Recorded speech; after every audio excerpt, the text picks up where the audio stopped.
awal saya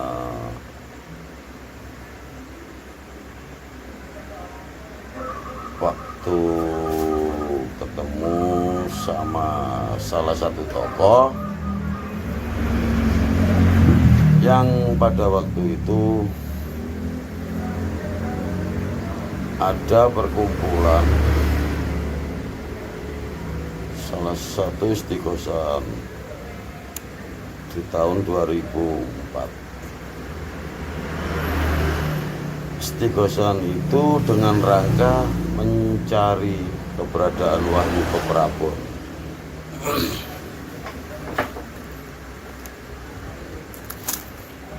Dan pada waktu itu jam 12 malam saya melaksanakan zikir sholat hajat. Tiba-tiba saya merasa terpanggil. Dan saya terpanggil dan tiba-tiba saya ada di salah satu ruangan kayak istana.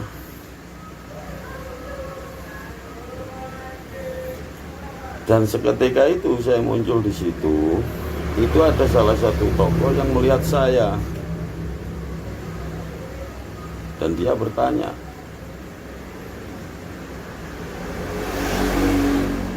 kira-kira keberadaan Wahyu Keprabon itu di mana ya Mas? Ya saya jawablah, kamu ingin tahu? Oke, ikut saya bilang gitu. Saya antar saja dia. Saya ambil ya. Saya tunjukkan rumah saya. Ini rumah saya. Nah, depan warkop toh. Nah, selesai itu dia bilang, ya insya Allah nanti saya sowan ke rumah sampean. Salah satu tokoh bilang gitu. Akhirnya pada suatu ketika hari itu juga besoknya dia meluncur ke Jawa Timur, bawa 2 pengawal. Akhirnya dia nyampe ke rumah saya.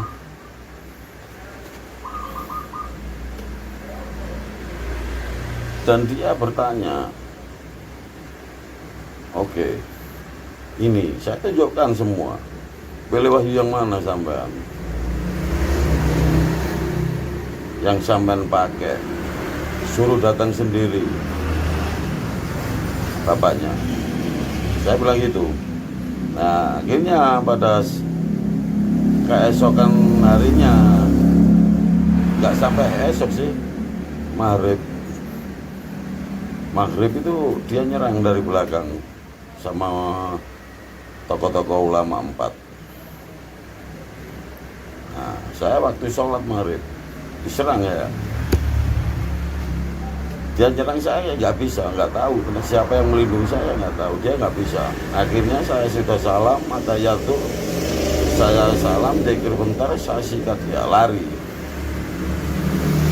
kepala toko itu dan lari kembali ke Serang, Banten. Nah, disitulah terjadi pertempuran seru, sengit antara kepala toko sama saya.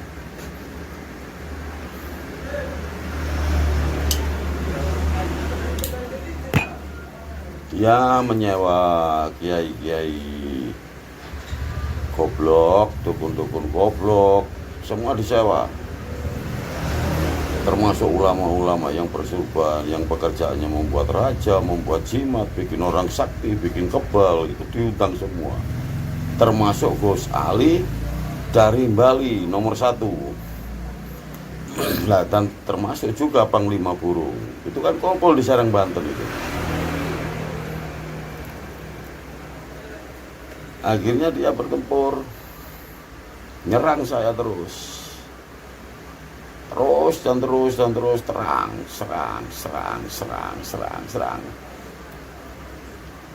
Nah, sesampai serangan itu beruntun, saya sempat kena itu. Waktu itu kena.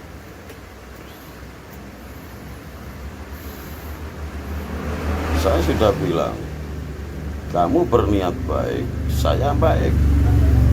Kamu minta, saya beri.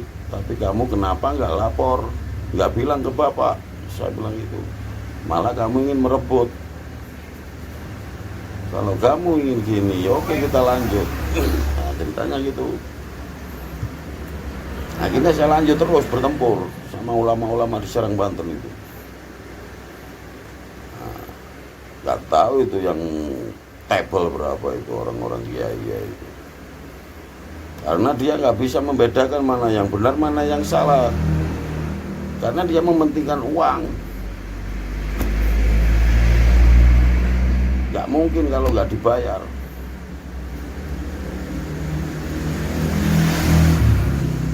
Akhirnya pada satu titik saya terbentur dengan ujung tombaknya kepala toko itu. Nah, saya terbentur itu, saya kena. Ini bukan ngomong rekayasa, ini perjalanan saya. Antara di jantung sama di ginjal. Nah, di waktu kenanya saya lari ke orang tua saya di Jombang. Minta bantuan aku. Tolong Pak, saya kena. Orang tua saya jawab, yang bisa, yang mampu hanya kamu sendiri. Dia jawab gitu. Nah, akhirnya saya ke paman saya Sedati. Nah, di Sedati saya belum sempat ngomong, saya sudah di stop. Saya nggak bisa bantu kamu. Yang bisa menyelesaikan masalah kamu hanya kamu sendiri. Dia bilang gitu. Ya, akhirnya aku putus asa. Hanya saya selesaikan 2 malam. Saya nggak jualan. Saya jualan kopi itu nggak bisa gerak sudah. Jadi saya itu duduk. Kalau nggak ada yang beli sakit saya. Nggak bisa duduk, nggak bisa bangun. Loh, tapi kalau ada orang beli, itu saya sembuh, nggak sakit sama sekali, enggak. Sembuh saya. Tapi habis jualin sakit lagi. Berdiri nggak bisa saya. Itu 2 hari.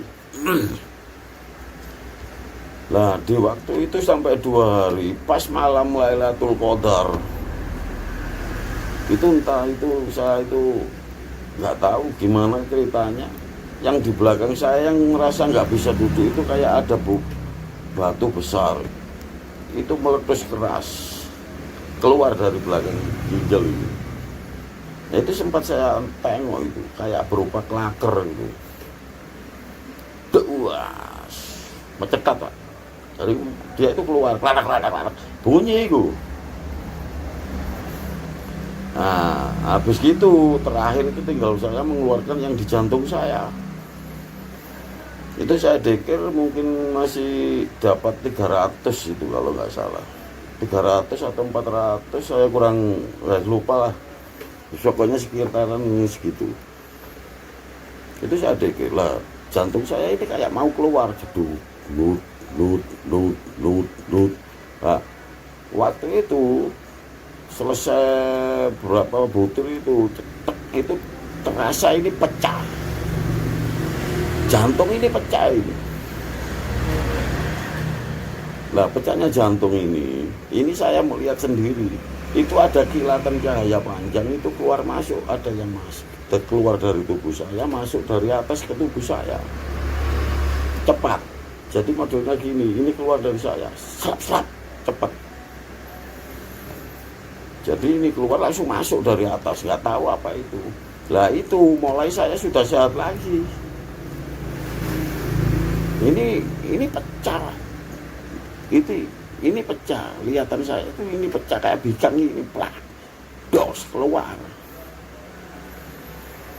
Lah habis gitu ada cahaya kayak panjang itu keluar masuk. Nah, itu saya keluar lagi. Saya datang ke Kalimantan, nyampe di pesisir, namanya Panglima Burung di hutan, keluar satu hutan semua pohon-pohon jati itu, entah pohon apa itu semua gabung jadi satu. Jadi pohon-pohon itu berupa panglima burung semua. Akhirnya jadi satu sama yang pertama muncul tadi. Nah, ternyata dia sudah jadi satu, terus dia itu sungkem.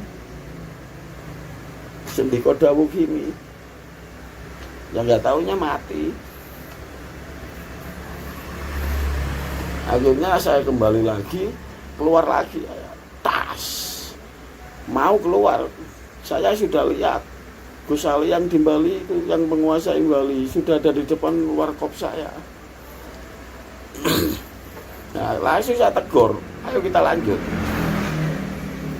Sampai seberapa kesaktian kamu? Saya bilang gitu. Dia malah bilang Sendiko dawuh. Sudah bingung.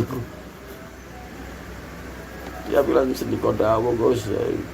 Tak bunuh kamu, silakan Sendiko dawuh, Gus, saya ngabdi. Loh, aku kan bingung.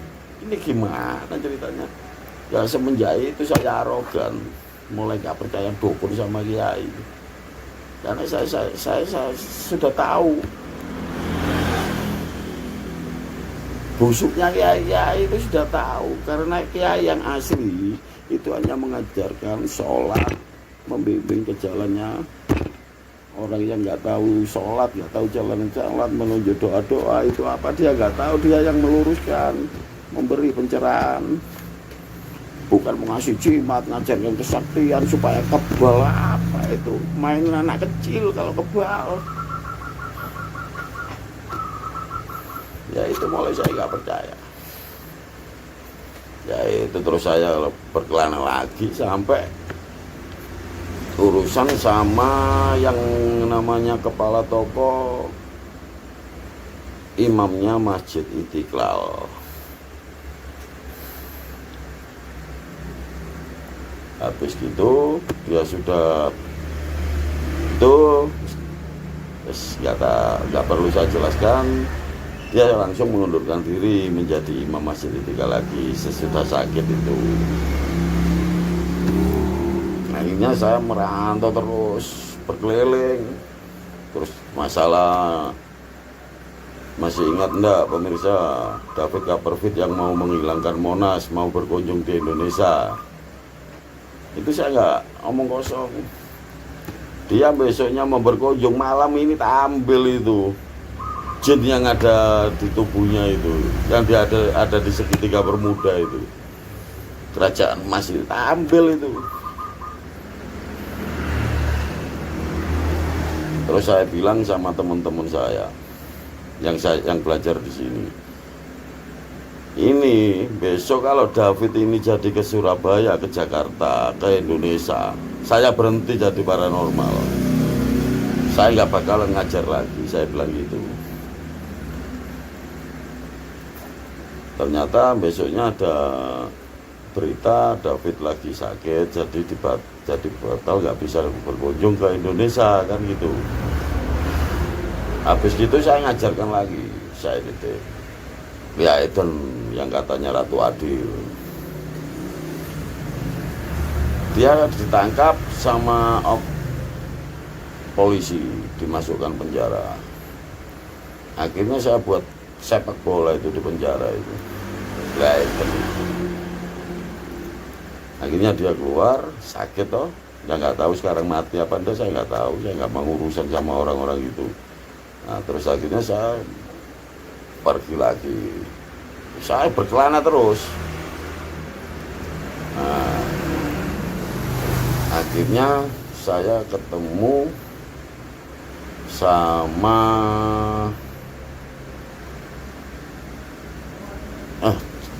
masa lalu, sama siapa itu ya, tak sikat terus. Pokoknya saya ketemu orang yang merasa gitu-gituan, saya gitu. Akhirnya saya terakhir itu perjalanan saya di Loper Lapindo.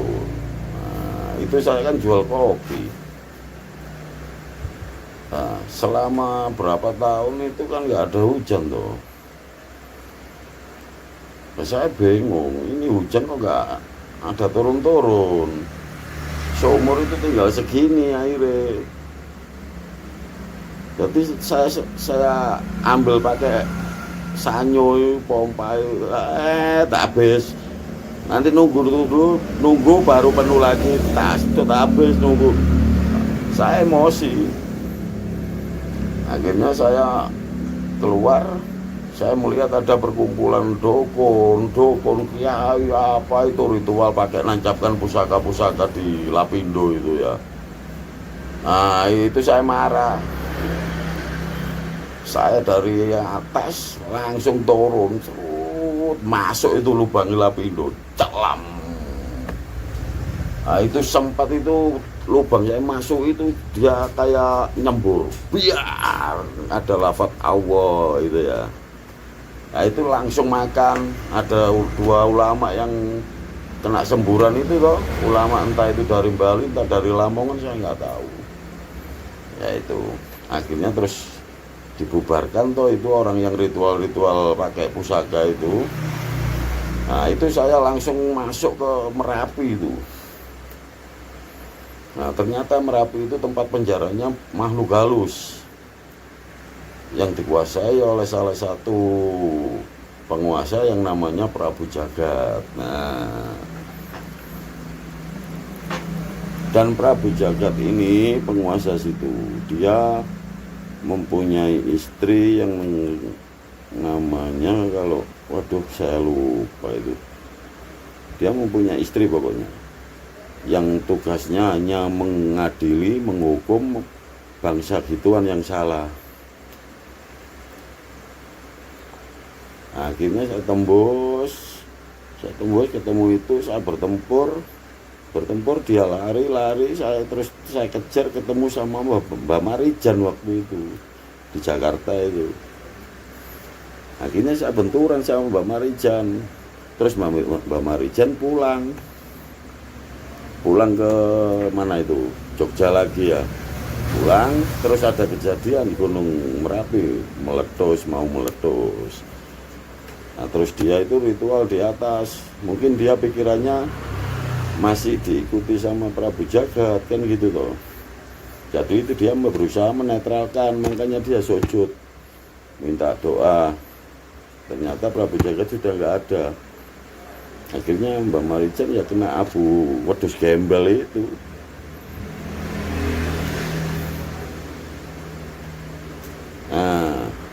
Nah itu saya terus panjang diceritakan, 1 tahun nggak ngarah habis ini cerita saya. Makanya ini saya potong-potong, saya buat pendek-pendek aja. Terus ada kejadian orang itu mau ngambil pusaka di atas Semeru, pusaka kecil segini. Nah itu dia berusaha ngambil, nggak kuat, muntah darah dia gitu loh, muntah darah. Terus dia nggak berani ngambil. Nah akhirnya saya ngambil, dapat 1 minggu kemarin saya ambil. Nah terus orangnya kesini, dukun yang ngambil itu yaitu dukun Koplak, itu pimpinan gus-gus sama kiai, dukun-dukun yang manggilnya dia raja-raja atau ratu, yaitu dukun Koplak itu yang saya marah-marahi kemarin itu. Dia nggak berani tarung sama saya. Makanya sekarang dia ngabdi ke saya, ingin belajar lagi, ingin apa, saya terima karena dia niatnya ingin tobat. Apalagi pusaka-pusakanya sudah mau diserahkan ke saya semua sebagai tanda kekalahan dia.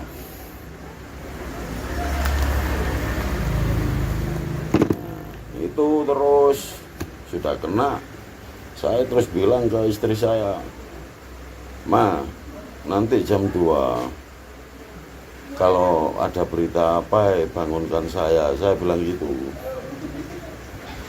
Ada berita apa bangunkan saya jam 2.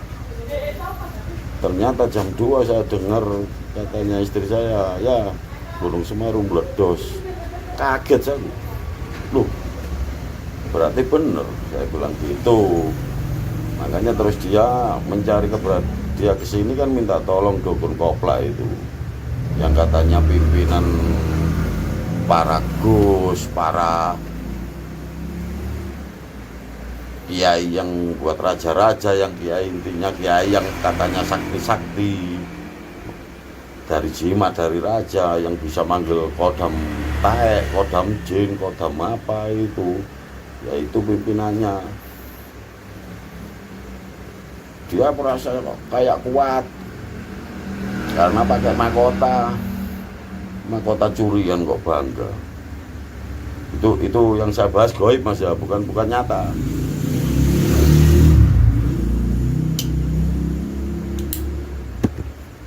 Akhirnya dia ketemu sama saya, dia kayak sudah besar sendiri dia. Ibaratnya dia segini, saya segini. Nah, kayak kuat gitu. Nah, habis gitu saya ngimbangi dia. Wah, itu sempat benturan. Nah, akhirnya saya lebih tinggi, tak gini lari dia. Ya itu ceritanya. Itu paranormal itu dari Kediri. Dia yang dibuat andalan sama gus-gus jancuk itu ya itu.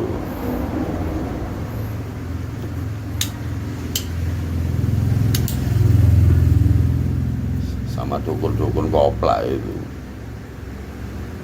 Tadi sore ada orang yang berusaha ngetes saya ketawa, malah saya marahi. Dari Lamongan. Ada juga masih muda. Habis itu dia itu gimana ya? Kayak orang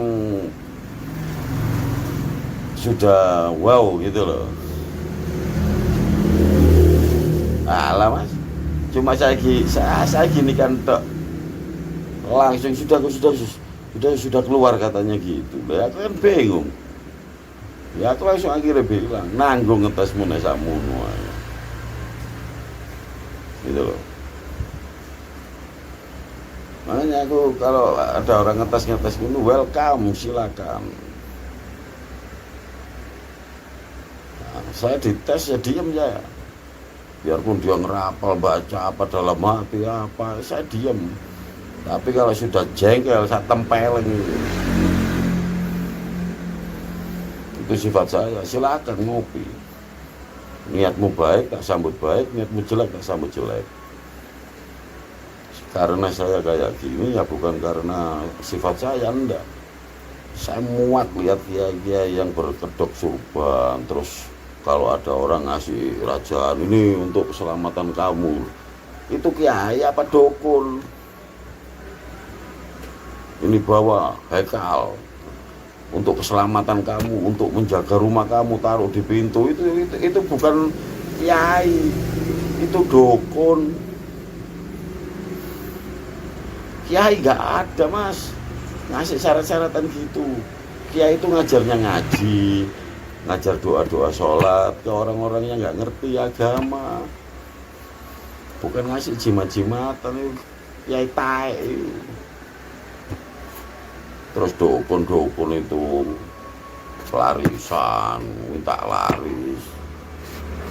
Dukun mana yang bisa melariskan? Sekarang ini bukan musim pelarisan, melainkan pesugihan. Ritualnya itu pakai darah.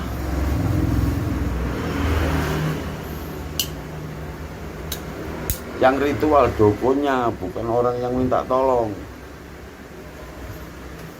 Dukunnya itu habis nerima uang, entah itu 10 juta, entah 5 juta, entah 15 juta. Intinya yang orang minta tolong itu tahu mateng. Dukun yang ritual, wah, sajen. Habis gitu darah. Sama apa itu tulang-tulang entah manusia, entah ayam saya nggak tahu. Terutama untuk nutup. Habis gitu dipanggilkan, siapa yang dipanggilkan, demit apa, ini terutama demitnya. Nah yang megang tongkat ini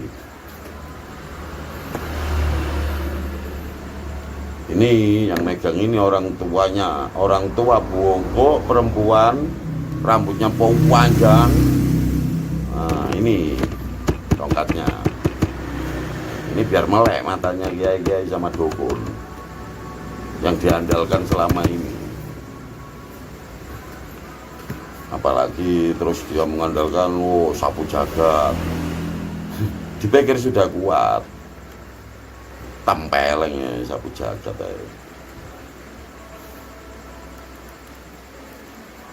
Dia manggil Ratu Pantai Selatan. Wah, nggak tahu ya panggil apa aja itu. Pikir kuat, tempeleng juga.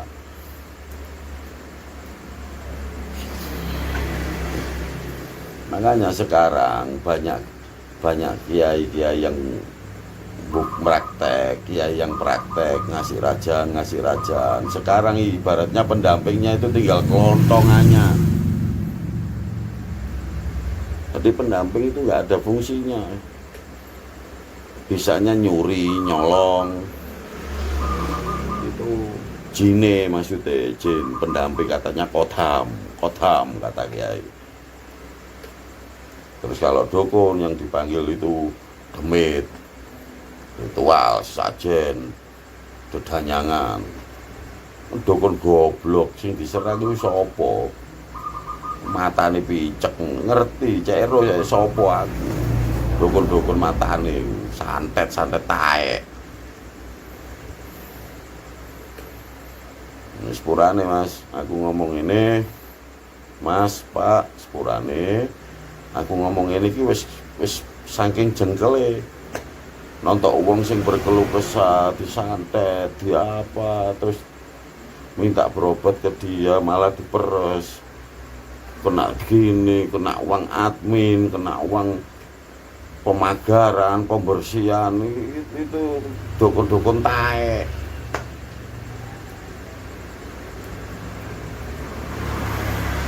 Makanya jangan percaya dukun Mas, ataupun kiai yang ngasih raja-rajaan. Itu bukan kiai, dukun.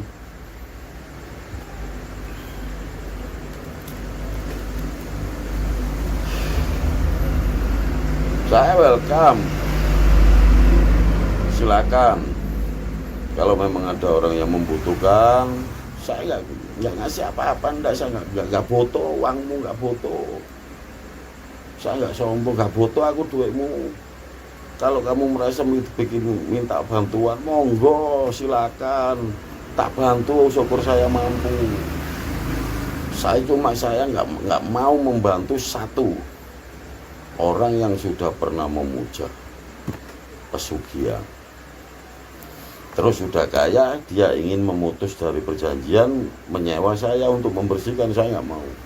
Mending saya lepas, itu sudah urusannya dia.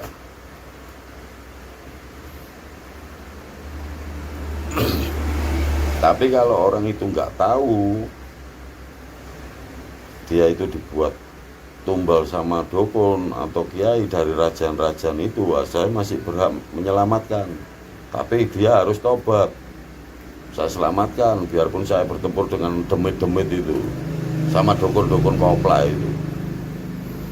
Saya siap. Tapi kalau dia sudah pernah menjalani perjanjian sendiri, sudah memakai tumbal, sudah memakai apa, sudah memakai gini, syarat-syarat lainnya, dia kaya, terus dia takut dikejar sama demit tumbalnya, akhirnya minta tolong saya. Ya saya nggak bakalan bantu, biarin dimakan demit itu sudah jatahe.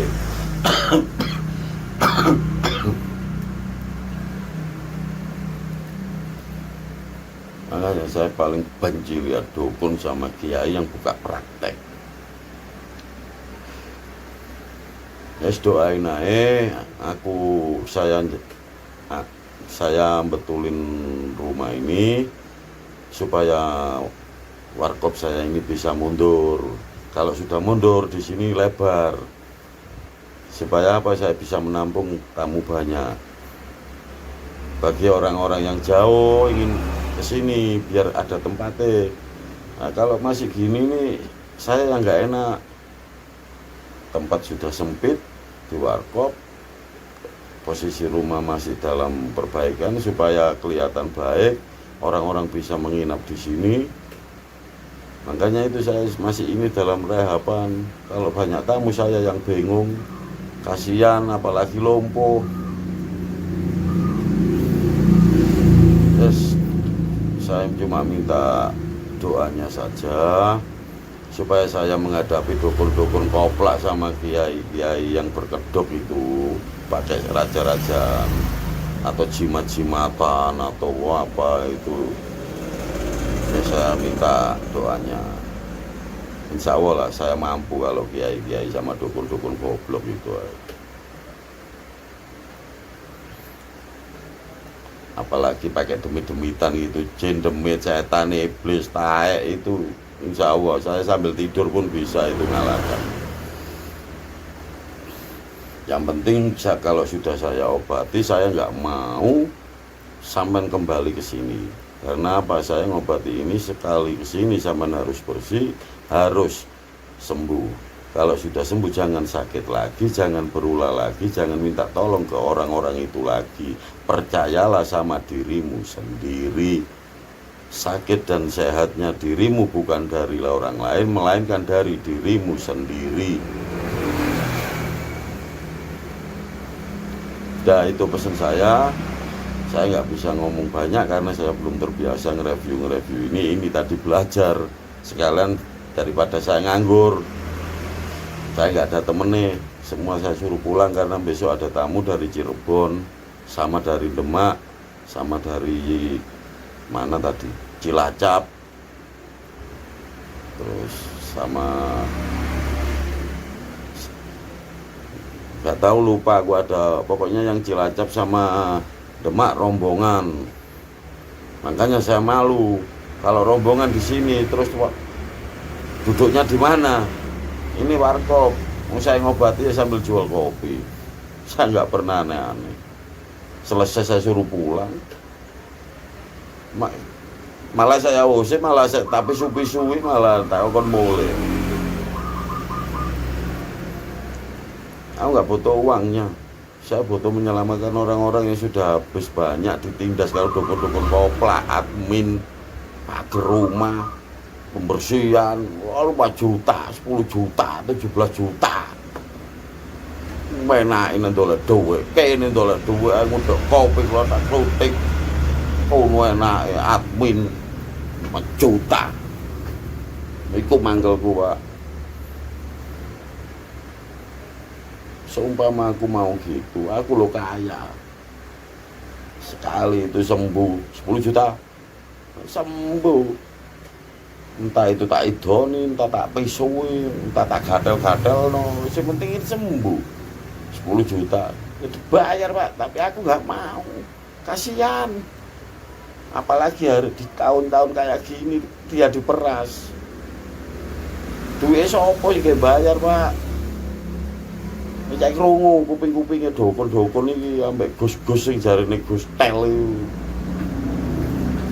Duwe bae ngono, admin. Pemagaran badan 5 juta, 10 juta. Pembersihan badan 5 juta. Timbang sampean kasihkan orang-orang gitu, beliau kopi 4.000 sembuh. Aja sepurane, Pak, ya. Aku muangkel aku. Yes, sepurane wis cukup sekian. Wassalamualaikum warahmatullahi wabarakatuh.